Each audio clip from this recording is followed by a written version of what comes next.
বন্ধু এই ইসরায়েলি যা শুরু করেছে মানে এ দেখা যায় না। ফিলিস্তিনের উপরে যে অত্যাচার করতেছে এই নির্মমতা আর দেখতে পাচ্ছি না।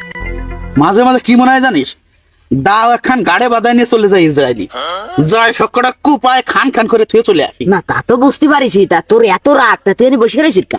দা ওখান গাড়ি নিয়ে তো চলে যেতে পারিস, যে ঢুমাইতে চলে আসতে পারিস। পাগল চলে যেতাম, মনে করছে পাসপোর্ট নেই তো, নাইলে তো কবে চলে যেতাম। তোমার পাসপোর্ট ওসব বাদ দাও, তোরা কোন ফেলে না উঠবে।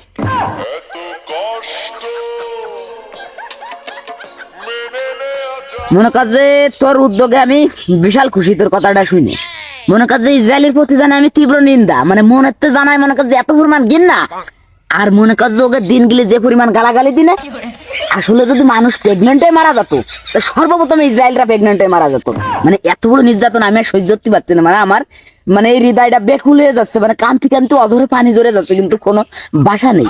আচ্ছা তুই অনেক গেছিস, আমি মনে কর যে মানতেছি, মনে করলাম যে তুই ওই জায়গায় পৌঁছাইছিস, কিন্তু মদন তুই আমার একটা কথা করতে পারিস? একটাই প্রশ্ন তোর কাছে, তুই ওই জায়গাতে কি আরবিনি কি করতে পারিস? তুই আমার এই কথাটা একটু কথা। না আমি মনে কর যে যদি জাতি পারি, মানে জাতি যদি একবার পারি, কারুরে কিছু কব না, কারুরে কিছু কব না, চুপি চুপি যাইয়ে ইসরায়েলের প্রেসিডেন্ট প্রধানমন্ত্রী দৈরে अच्छा ক্লিয়ার। মানে তোর কথাবার্তার যে লাইন, তাতে তো মনে হচ্ছে যে দৌড় দিয়ে মামু বাড়ি যাবি, যে মামুর কাছে দোয়ানে চলে আসবি। আরে মদন তুই কি একটাবার ভাবিস তুই যে ইসরায়েলি যাবি? আচ্ছা গিলি, আমি মনে করলাম যে তুই যাই স্পটে পৌঁছলি, পৌঁছে ওকে যে প্রধানমন্ত্রীটা ওরা তুই কোথায় পাবি? ও আসলে থাকে কোন জায়গায়, কি করে, এই কি তুই কোনোদিন জানিস? তবে বন্ধু আমার কাছে এরম মনে হয় না, আমি যদি বাস্তবে একটা হাতে পেতাম না, টান দিয়ে সর্বত্র বেশি দুটো ছিঁড়ে ফেলতাম।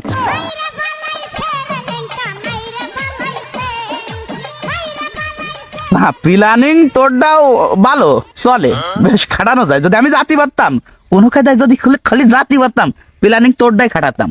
মনে কর যে টান দিয়ে ছিঁড়ে ফেলাবি করি না, আমি জুলোই নিয়ে বেড়াতাম মনে কর যে। কিন্তু আসল কথা আছে, যাটা আছে মেন কথা, মেন সমস্যাটা আছে যাওয়া।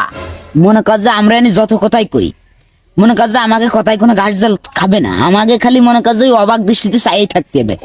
আর আমরা যতই মন্তব্য করি না কেন, এ কোনোদিন মনে কর যে গন্তব্যে পৌঁছবে না, আমাকে এইটুকু মনে কর যে সীমাবদ্ধ। মনে কর যে তারপরেও আমরা মনে কর যে তাকে যে নিন্দা জানাই, আর যে পরিমাণ মনে কর যে গালাগালিছি, যদি তোর তো সে কথা আগে একবার কলাম, গালাগালিতে যদি কোনো মানুষ মারতো না, সর্বপ্রথম শালা প্রেগনেন্ট হয়ে এসে মারা যেত। আচ্ছা সবকিছু বাদ দিলাম, তুই যে আমার এই সকাল সকাল ডায়ে নিয়ে আসলি, মানে এটা কি কারণে ডায়ে নিয়ে আইছি?